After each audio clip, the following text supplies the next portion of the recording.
Pernah tak kita cuma sedar nilai seseorang selepas dia tak ada? Selagi dia ada, kita rasa biasa.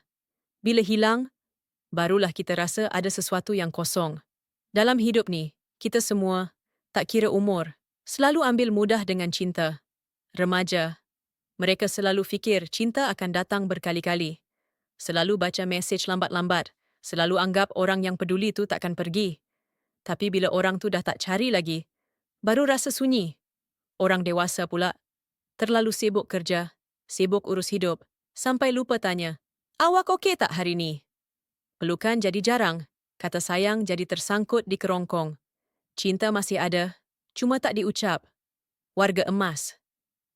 Mereka duduk termenung, rindukan masa. Rindukan tangan yang pernah mereka genggam setiap pagi. Rindukan suara yang pernah temani setiap malam.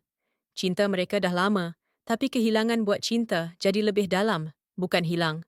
Anehnya, manusia selalu begitu.